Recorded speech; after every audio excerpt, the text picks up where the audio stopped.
Welcome back friends to my channel. I am Anjali. आज मेरा SBI का एग्ज़ाम था, जैसा कि मैंने पहले से बता रखा था। तो आज मैं उसका रिव्यू दूंगी, कैसा था एग्ज़ाम और मेरे अटेम्प्ट्स कैसे रहे। ऐसा कुछ हाल था हमारा सेंटर में। और ये कुछ क्लिप्स हैं जो मैंने रिकॉर्ड कर ली थी, जो भी एग्ज़ाम टाइम पे हुआ था। उसमें काफ़ी ज़्यादा कियोस्क हुआ था, तो वो सब चीज़ें मैं भी आपसे आज शेयर करती हूँ। ये आप पहले पूरा देख लो। तो ये जो क्लिप आपने अभी देखी है और ये जो नोटिस है, ये सारी चीज़ें हमें एग्ज़ाम सेंटर में काफ़ी लेट देखने को मिली थी। तो सबसे पहले मैं बता देती हूँ हुआ क्या था। जो भी बच्चों का आज एग्ज़ाम था या फिर नहीं भी था, एनालिसिस से आपको पता चल चुका होगा कि आज टेक्निकल ग्लिच बहुत ज़्यादा था।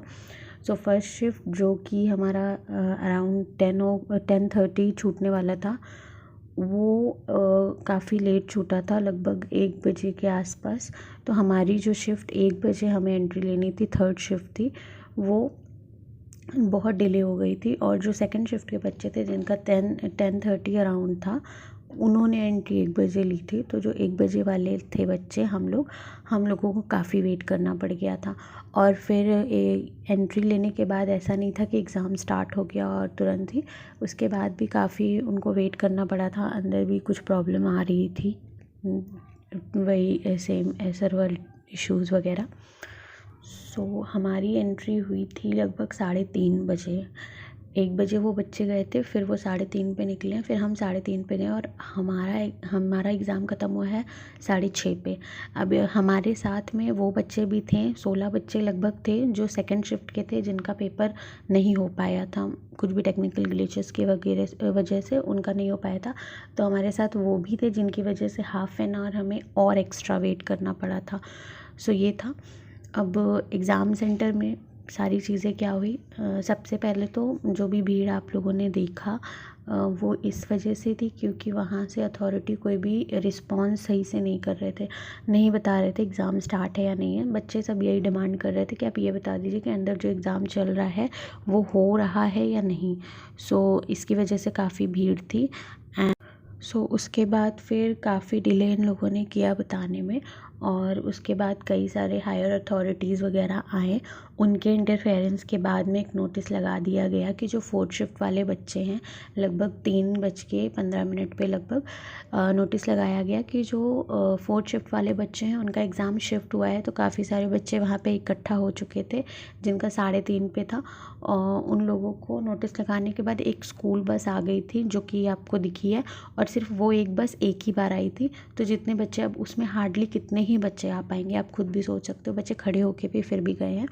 तो वो बच्चे जिनका सेंटर है, वो वहाँ पे लेके गए। उनके अलावा कुछ बच्चे जो अपने व्हीकल से थे, उन्होंने फॉलो कर लिया था। बट कुछ बच्चे ऐसे थे जो व्हीकल से नहीं थे और उनको दिक्कत हुई। ये सारी चीज़ें थी सेंटर पे। ये इशू हुआ, जो भी टेक्निकल ग्लिचेस की वजह से टाइम गया, वहाँ पे वेट करना पड़ा, वो सारी चीज़ें अपनी जगह थी। बट यहाँ पे मेन कंसर्न हम लोगों के लिए, एस्पिरेंट्स के लिए, बीइंग एस्पिरेंट मैं ये बोल रही हूँ, या फिर अगर एस्पिरेंट नहीं भी है कोई, तो वो ये चीज़ समझ सकता है कि अगर बच्चा कोई प्रिपरेशन करके जा रहा है, इतना एक मेंटल स्टेबिलिटी बना के जाता है अपना, मेंटल उसका हर बच्चा स्ट्रांग नहीं होता है मेंटली कि वो सारी सिचुएशन मैनेज कर ले। तो वो कौन से माइंडसेट के साथ जा रहा है, कैसे क्या है, घर पे इन्फॉर्म किया है नहीं किया है, और फिर उसके बाद इतना सारा कियोस्क, पेपर होगा नहीं हो, डिले होगा, कैंसिल होगा, कोई भी इन्फॉर्मेशन जब नहीं आती है, तो वो जो एस्पिरेंट है प्रिपरेशन करके जो गया है, जो ऑलरेडी इतना ज़्यादा ऐसी सिचुएशन में होता है, उसको क्या होता है, उसका माइंडसेट कैसा जाता है, बहुत सारी चीज़ें उस पर इम्पैक्ट करती हैं। और लिटरली ऐसा ही हुआ था। जो भी बच्चे मेरे साथ वाले थे ना, वो तो बिल्कुल टायर्ड हो चुके थे।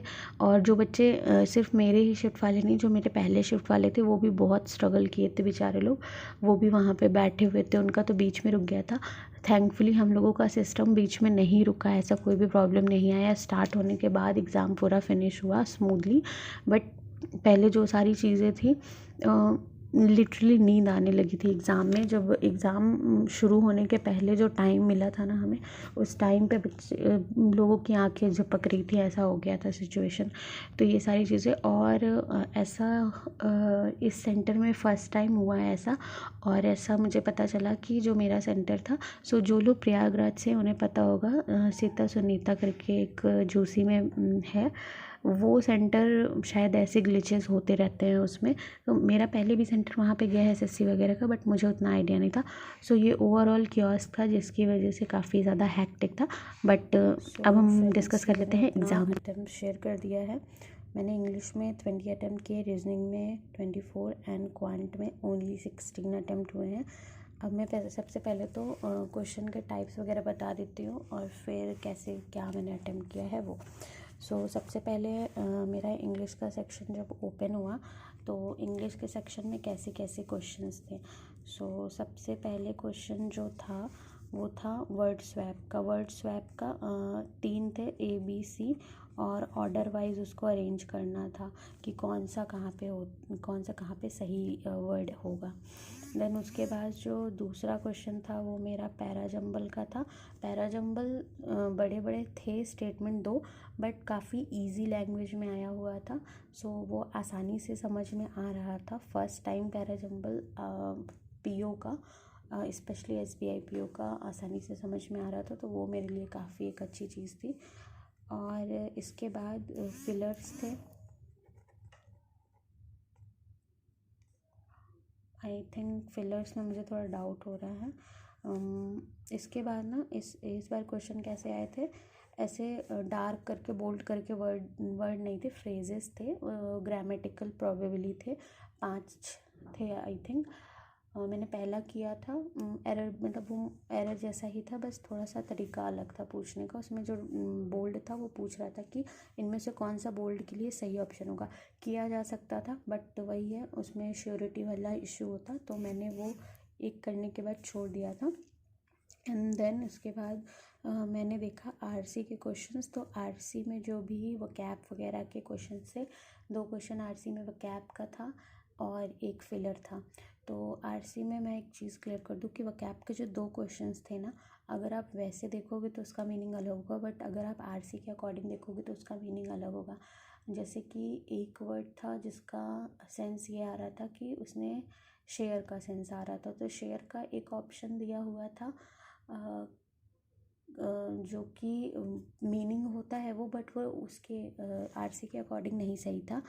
तो मैंने उसमें आई थिंक डिस्क्लोज़ किया हुआ है, मुझे वही सूटेबल लग रहा था कि उसने अपनी जो भी उसकी वो पूरा आरसी जो बेस था वो बेसिकली फाइनेंशियल फिन फाइनेंशियल करके, फाइनेंशियल मतलब एक ऐसा पर्सन जिसको फाइनेंस का नॉलेज होता है, उस पे बेस्ड था। और आरसी वॉज ईजी, आसानी से समझ में आ रही थी। 2-3 पर्सनालिटीज़ थी, मतलब 2-3 पर्सन थे, उनके नाम दिए थे, उनके बारे में भी दिया हुआ था उसी में।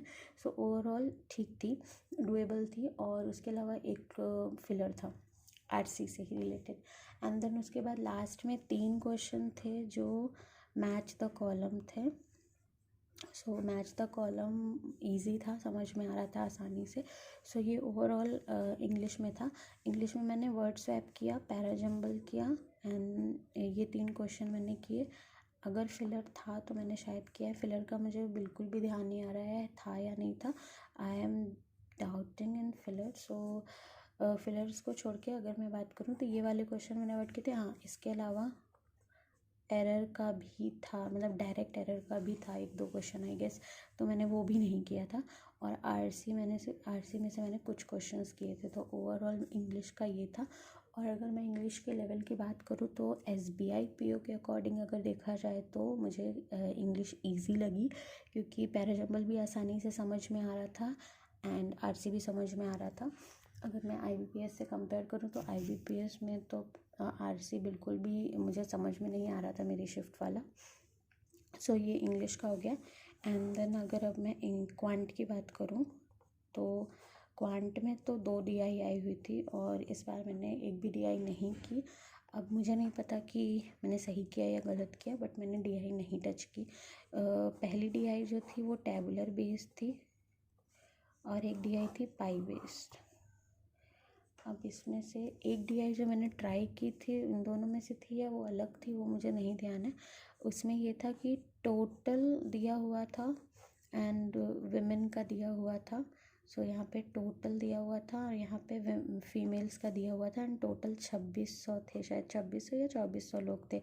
सो यहाँ से टोटल, और ये टोटल और फीमेल था ना ये भी वेरिएबल बेस्ड था। सो यहाँ पे वेरिएबल सॉल्व करना था, पहले इसके थ्रू वेरिएबल सॉल्व करना है एंड देन इससे ये निकालना एंड देन इससे मेल निकालना। मैंने इसको पढ़ा, मुझे क्वेश्चंस इजी थे बट मैंने इसको जब पढ़ा तो मुझे लगा टाइम कंज्यूमिंग है। और इस बार मैंने क्वांट अप्रोच कैसे किया, सबसे पहले मैंने जब क्वांट शुरू किया तो मुझे स्टार्टिंग में ही 2-3 ईजी अर्थमेटिक दिख गए थे तो मैंने पहले अर्थमेटिक कर लिया एंड देन अर्थमेटिक करने के बाद DI आया, मैंने स्किप किया। देन उसके बाद मिसिंग आया था और ये जो मिसिंग आया था ना ये मुझे काफ़ी इजी लगा।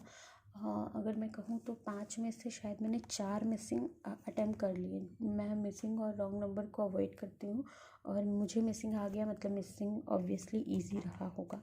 सो मिसिंग मैंने ट्राई किया और मेरे 4 मिसिंग बन गए थे, एक लास्ट में बचा हुआ था और शायद वही मुझसे मैंने बाद में एक बार ट्राई किया, नहीं समझ में आया लॉजिक तो मैंने छोड़ दिया। शायद मुझे इसका मैथ्स का नहीं ध्यान है। सो मिसिंग में ये हो गया 5 क्वेश्चन और इसके बाद फिर मैंने जंप किया 4-5 अर्थमेटिक एंड देन मुझे फिर मिला अप्रॉक्स था। सो अप्रॉक्स के क्वेश्चंस मैंने किए, क्वाड्रेटिक नहीं था। देन यही DI आ गया था। सो मैंने ये DI ट्राई किया बट मुझे लगा मैंने ये सॉल्व कर लिया। यहाँ पे जो मेरा वेरिएबल x आ रहा था उसकी वैल्यू 25/3 आई गेस आ रही थी, 75/6 थी तो 25/2 आ रही थी x की। तो इससे मैंने एक फ़ीमेल का निकाला, फिर अगेन मुझे लगा कि लेंदी है, मेरा टाइम काफ़ी चला जाएगा तो मैंने इसको छोड़ दिया, मैंने कहा ये करने लायक नहीं है। फिर वापस से मैं गई, मैंने दूसरी DI देखी तो वो भी मुझे लगा कि अगर मैं DI में फंस गई तो नहीं हो पाएंगे। तो मैंने ये डिसाइड किया कि 7-8 मिनट बचे थे, मैंने ये डिसाइड किया कि मैं अगर DI छोड़ के अर्थमेटिक करती हूँ तो शायद मैं कुछ अच्छे क्वेश्चन अटैम्प्ट कर लूँ। फिर मैं लास्ट में Q1 Q2 पे बेस्ड था, Q1 Q2 सॉरी या डाटा सफिशिएंसी, इसमें मुझे थोड़ा doubt, I think data sufficiency था। हाँ, सो Q1 Q2 नहीं था, डाटा सफिशिएंसी। तो मैंने डाटा सफिशिएंसी का 2 क्वेश्चन था, हाँ 2 क्वेश्चन थे डाटा सफिशिएंसी के, मैंने नहीं किया। एंड देन एक अर्थमेटिक उसके बाद फिर से था, वो शायद मैंने ट्राई किया था और वापस से फिर मैंने देखा।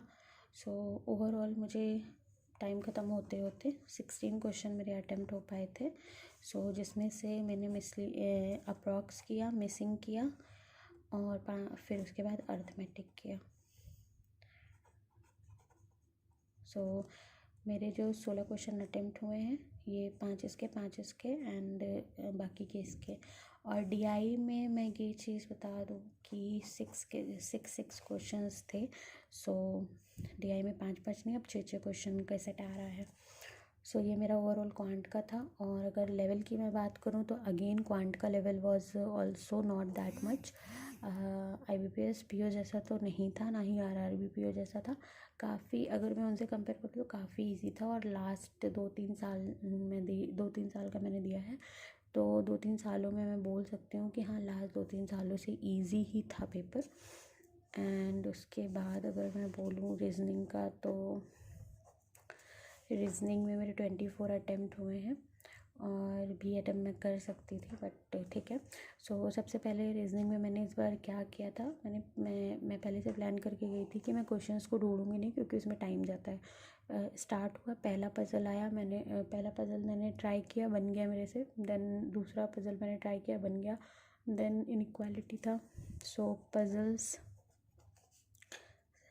एंड सेटिंग, देन इनइक्वालिटी था, सिलॉग था।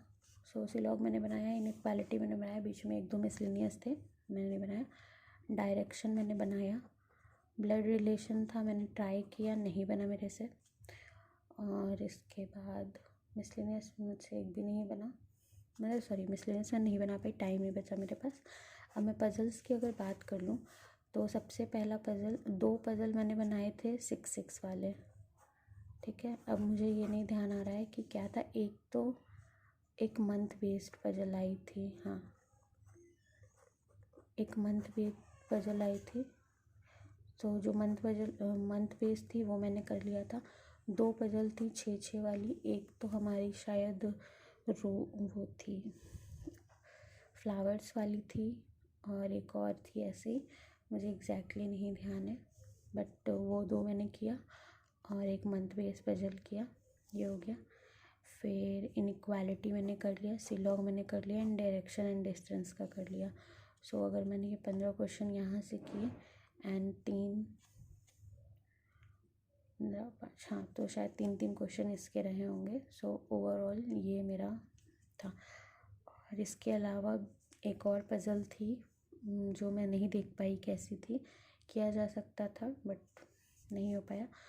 और मिसलेनियस थोड़ा सा, अगर 1 आध मिनट और होता तो शायद 2 क्वेश्चन और मेरे बन जाते मिसलेनियस वाले, बट मेरा टाइम चला गया था ब्लड रिलेशन में। लगभग 2 मिनट मेरे ब्लड रिलेशन और एक पज़ल थी उसको रीचेक करने में चला गया था। अदरवाइज़ मेरे 2 से 3 क्वेश्चन इधर बढ़ जाते। क्वांट की बात कर लूँ तो क्वांट में मुझसे गलती तो मैं नहीं कहूँगी, क्योंकि मैं स्ट्रैटेजी ऐसी बना के गई थी कि अगर डीआई लगता है, क्योंकि मैंने डीआई देखी, मुझे लगा कि अगर डीआई को मैं सॉल्व करने जाऊँगी तो नहीं हो पाता मुझसे, क्योंकि डीआई में मुझे लग रहा था। बाद में एनालिसिस से पता चला कि शायद इनमें से कोई एक डीआई थी जो ईजी थी, उतनी कैलकुलेटिव नहीं थी। शायद फ़र्स्ट वाली ही रही होगी। मैंने फ़र्स्ट वाली को जस्ट देखा, उसमें टेबुलर था और मैंने स्किप कर दिया। अगर मैंने ध्यान दिया होता तो शायद बन जाती।